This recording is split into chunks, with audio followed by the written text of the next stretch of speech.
जनजातीय गौरव दिवस की बधाई देता हूं। मुझे बताया गया है कि इन पर्वों से पहले जम्मू में पिछले 2-3 दिन बहुत बड़े पैमाने पर यहां के लोगों ने स्वच्छता का अभियान चलाया है। प्रशासन के लोग, उन्होंने भी स्वच्छता के अभियान का नेतृत्व किया। हमारे विजय जी तो यहां डेरा डाल करके बैठे थे। भारतीय जनता पार्टी के कार्यकर्ताओं ने भी स्वच्छता का बहुत बड़ा अभियान चलाया। यहां के नागरिकों ने, युवकों ने, माताओं बहनों ने, खुद ने भी इसको आगे बढ़ाया। इस विशेष प्रयास के लिए मैं जमुई के लोगों की भी बहुत बहुत सराहना करता हूं। साथियों, पिछले वर्ष आज के दिन मैं धरती आबा बिरसा मुंडा के गांव उलीहातू में था। आज उस धरती पर आया हूं जिसने शहीद तिलका मांझी का शौर्य देखा है। लेकिन इस बार का ये आयोजन और भी खास है। आज से पूरे देश में भगवान बिरसा मुंडा की 150वीं जन्म जयंती के उत्सव शुरू हो रहे हैं। ये कार्यक्रम अगले 1 साल तक चलेगा।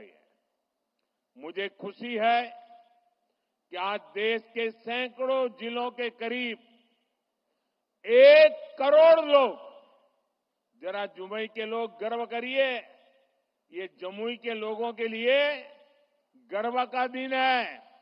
आज देश के 1 करोड़ लोग टेक्नोलॉजी के माध्यम से हमारे इस कार्यक्रम से जुड़े हैं, जमुई से जुड़े हैं। मैं सभी का अभिनंदन करता हूं। अभी मुझे यहां भगवान बिरसा मुंडा के वंशज श्री बुधराम मुंडा जी का भी स्वागत सत्कार करने का सौभाग्य मिला है। सिद्धो कान्हो जी के वंशज श्री मंडल मुर्मू जी का भी मुझे कुछ दिन पहले ही सत्कार करने का सौभाग्य मिला था। उनकी उपस्थिति से इस आयोजन की शोभा और बढ़ गई है। साथियों, धरती आबा बिरसा मुंडा के इस भव्य स्मरण के बीच आज 6,000 करोड़ रुपए से अधिक की परियोजनाओं का शिलान्यास और लोकार्पण हुआ है। इनमें मेरे आदिवासी भाई बहनों के लिए करीब 1.5 लाख पक्के घरों के स्वीकृति पत्र है। आदिवासी बच्चों का भविष्य संवारने वाले स्कूल है, हॉस्टल है, आदिवासी महिलाओं के लिए स्वास्थ्य सुविधाएं हैं, आदिवासी क्षेत्रों को जोड़ने वाली सैकड़ों किलोमीटर की सड़कें हैं, आदिवासी संस्कृति को समर्पित म्यूजियम है, रिसर्च सेंटर है। आज 11,000 से अधिक आदिवासी परिवारों का अपने नए घर में देव दीपावली के दिन गृह प्रवेश भी हो रहा है। मैं सभी जनजातीय परिवारजनों को इसके लिए बहुत बहुत बधाई देता हूं। साथियों, आज जब हम जनजातीय गौरव दिवस मना रहे हैं, आज जब हम जनजातीय गौरव वर्ष की शुरुआत कर रहे हैं, तब ये समझना भी बहुत जरूरी है कि इस आयोजन की आवश्यकता क्यों हुई। ये इतिहास के एक बहुत बड़े अन्याय को दूर करने का एक ईमानदार प्रयास है। आजादी के बाद आदिवासी समाज के योगदान को इतिहास में वो स्थान नहीं दिया गया जिसका मेरा आदिवासी समाज हकदार था। आदिवासी समाज वो है जिसने राजकुमार राम को भगवान राम बनाया। आदिवासी समाज वो है जिसने भारत की संस्कृति और आजादी की रक्षा के लिए सैकड़ों वर्षों की लड़ाई को नेतृत्व दिया। लेकिन आजादी के बाद के दशकों में आदिवासी इतिहास के इस अनमोल योगदान को मिटाने की कोशिशें की गई। इसके पीछे भी स्वार्थ भरी राजनीति थी। राजनीति ये कि भारत की आजादी के लिए सिर्फ एक ही दल को श्रेय दिया जाए, लेकिन अगर एक ही दल, एक ही परिवार ने आजादी दिलाई तो भगवान बिरसा मुंडा का उल गुलान आंदोलन क्यों हुआ था? संथाल क्रांति क्या थी? कोल क्रांति क्या थी? क्या हम महाराणा प्रताप के साथी उन रणबांकुरे भीलों को भूल सकते हैं क्या?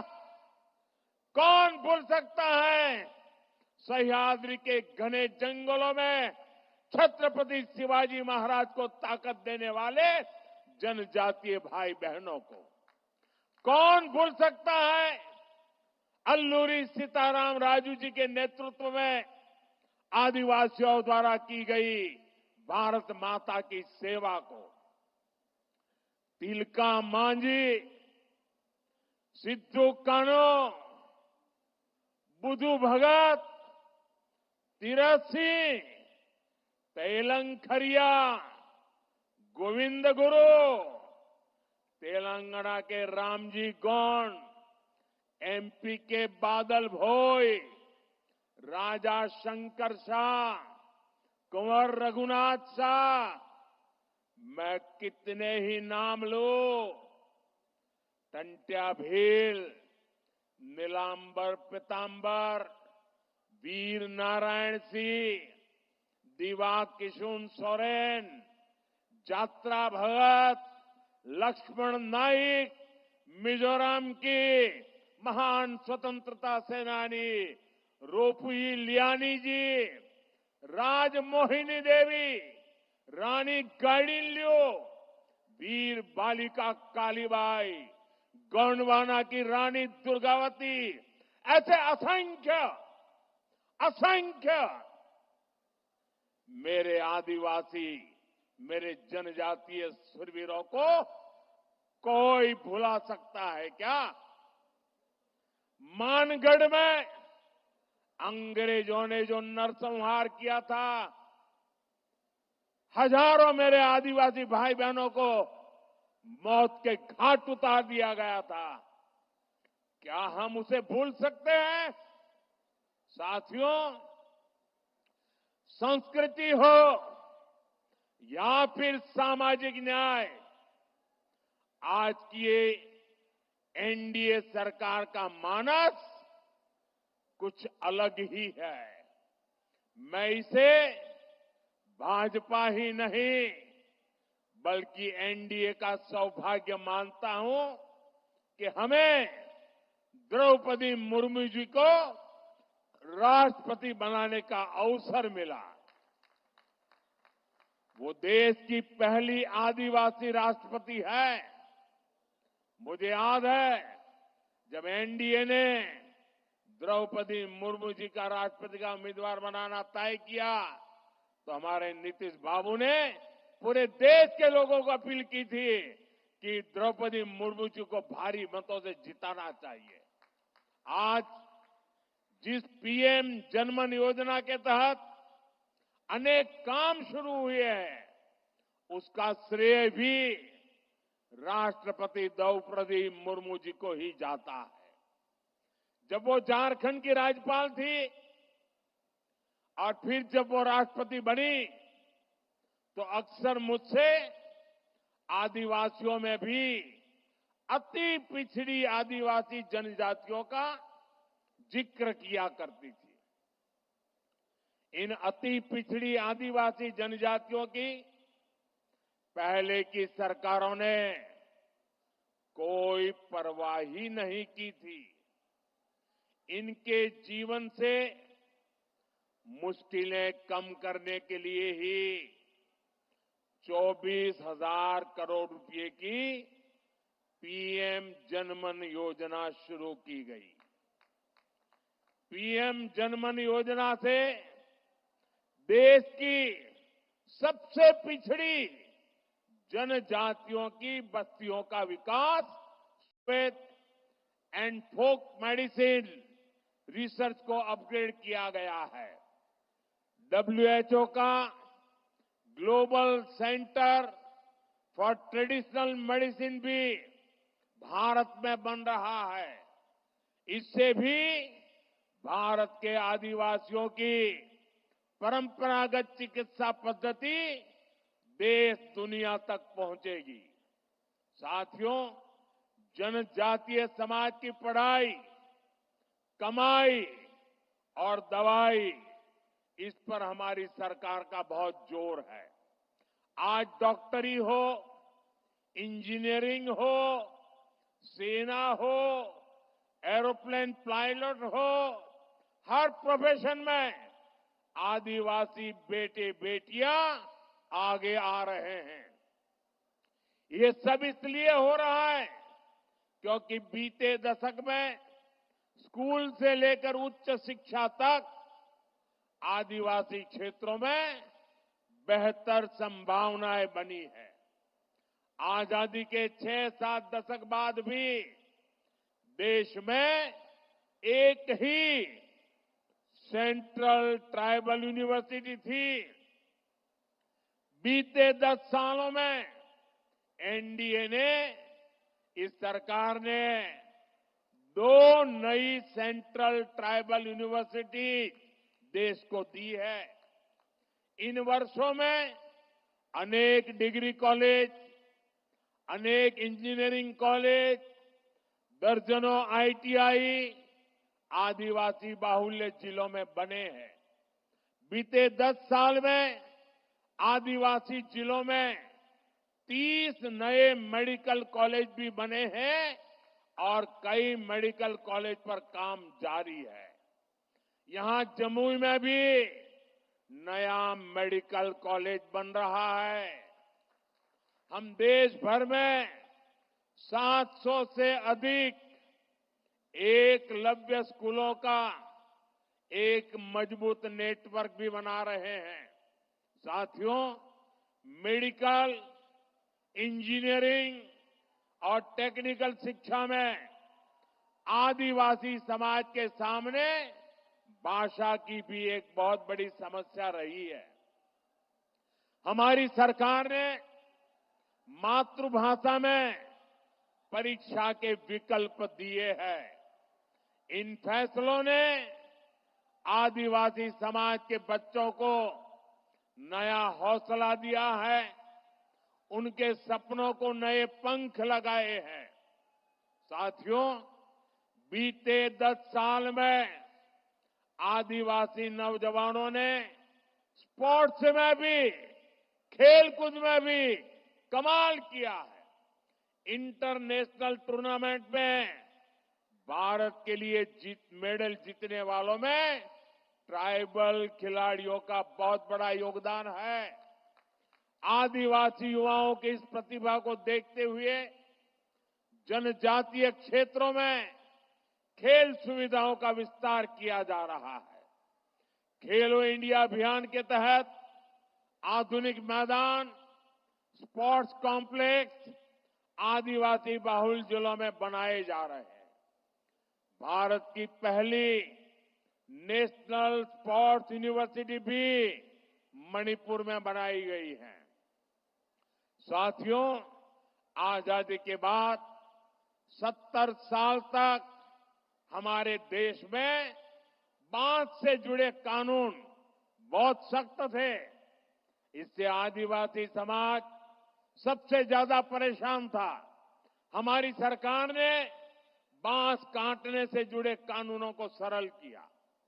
पहले ही की सरकार के समय सिर्फ 8-10 वन उपज उस पर ही एमएसपी मिला करती थी। ये एनडीए सरकार ही है जो अब करीब 90 वन उपजों को एमएसपी के दायरे में लाई है। आज देश भर में 4000 से अधिक वन धन केंद्र काम कर रहे हैं। इनसे 12 लाख आदिवासी भाई बहन जुड़े हैं। उनको कमाई का बेहतर साधन मिला है। साथियों, जब से लखपति दीदी अभियान शुरू हुआ है, तब से करीब 20 लाख आदिवासी समाज की बहनें लखपति दीदी बन चुकी है। और लखपति दीदी का मतलब ये नहीं है कि एक बार 1 लाख, हर वर्ष 1 लाख रुपए के भी ज्यादा कमाई वो मेरी लखपति दीदी है। अनेक आदिवासी परिवार कपड़ों, खिलौनों, साज सज्जा के शानदार सामान बनाने के काम में जुटे हैं। ऐसे हर सामान के लिए हम बड़े शहरों में हाट बाजार लगा रहे हैं। यहां पर भी बहुत बड़ा हाट लगा है, देखने जैसा है। मैं आधे घंटे तक वहीं घूम रहा था। हिंदुस्तान के अलग अलग जिलों से मेरे आदिवासी भाई बहन आए हुए हैं और क्या बढ़िया बढ़िया चीजें बनाई है। देख करके मैं तो हैरान था। आपसे भी मेरा आग्रह है, उसे देखिए भी और कुछ मन कर जाए तो खरीद भी कीजिए। इंटरनेट पर भी इसके लिए एक वैश्विक बाजार बना रहे हैं। मैं खुद भी जब विदेशी नेताओं को गिफ्ट देता हूं तो इसमें बहुत बड़ी संख्या में आदिवासी भाई बहनों द्वारा बनाए गए सामान में भेंट करता हूं। हाल में ही मैंने झारखंड की सोहराई पेंटिंग, मध्य प्रदेश की गोंड पेंटिंग और महाराष्ट्र की वारली पेंटिंग विदेश के बड़े बड़े नेताओं को भेंट की है। अब उन सरकारों के अंदर दीवारों पर ये चित्र नजर आएंगे। इससे आपके हुनर, आपकी कला का दुनिया में भी यश बढ़ रहा है। साथियों, पढ़ाई और कमाई का लाभ तभी मिल पाता है जब परिवार स्वस्थ रहे। आदिवासी समाज के लिए सिकल सेल एनीमिया की बीमारी एक बहुत बड़ी चुनौती रही है। हमारी सरकार ने इससे निपटने के लिए राष्ट्रीय अभियान चलाया है। इसको शुरू हुए 1 साल हो चुका है। इस दौरान करीब 4.5 करोड़ साथियों की स्क्रीनिंग हुई है। आदिवासी परिवारों को अन्य बीमारियों की जांच के लिए ज्यादा दूर जाना न पड़े, इसके लिए बड़ी संख्या में आयुष्मान आरोग्य मंदिर बनाए जा रहे हैं। दुर्गम से दुर्गम इलाकों में भी मोबाइल मेडिकल यूनिट स्थापित की जा रही है। साथियों, आज भारत पूरी दुनिया में क्लाइमेट चेंज के खिलाफ लड़ाई का, पर्यावरण की रक्षा का बड़ा नाम बना है। ऐसा इसलिए क्योंकि हमारे विचारों के मूल में आदिवासी समाज के सिखाए संस्कार है। इसलिए मैं प्रकृति प्रेमी आदिवासी समाज की बातें पूरी दुनिया में बताने की कोशिश करता हूं। आदिवासी समाज सूर्य और वायु को पेड़ पौधों को पूजने वाला समाज है। मैं इस पावन दिवस पर एक और जानकारी आपको देना चाहता हूं। भगवान बिरसा मुंडा की 150वीं जन्म जयंती के उपलक्ष्य में देश के आदिवासी बाहुल्य जिलों में बिरसा मुंडा जनजातीय गौरव उपवन बनाए जाएंगे। बिरसा मुंडा जनजातीय गौरव उपवन में 500,000 वृक्ष लगाए जाएंगे। मुझे पूरा भरोसा है इसके लिए सभी का साथ मिलेगा, सबका सहयोग मिलेगा। साथियों, भगवान बिरसा मुंडा की जयंती का ये उत्सव हमें बड़े संकल्पों को तय करने की प्रेरणा देता है। हम मिलकर देश के आदिवासी विचारों को नए भारत के निर्माण का आधार बनाएंगे। हम मिलकर आदिवासी समाज की विरासत को सहेजेंगे। हम मिलकर उन परंपराओं से सीखेंगे जो सदियों से आदिवासी समाज ने संरक्षित कर रखी है। ऐसा करके ही हम सही मायने में एक सशक्त, समृद्ध और सामर्थ्यवान भारत का निर्माण कर पाएंगे। एक बार फिर आप सभी को जनजातीय गौरव दिवस की ढेर सारी शुभकामनाएं। मेरे साथ फिर से बोलेंगे। मैं कहूंगा भगवान बिरसा मुंडा, आप कहेंगे अमर रहे, अमर रहे। भगवान बिरसा मुंडा,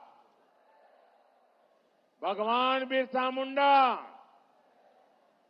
भगवान बिरसा मुंडा। बहुत बहुत धन्यवाद।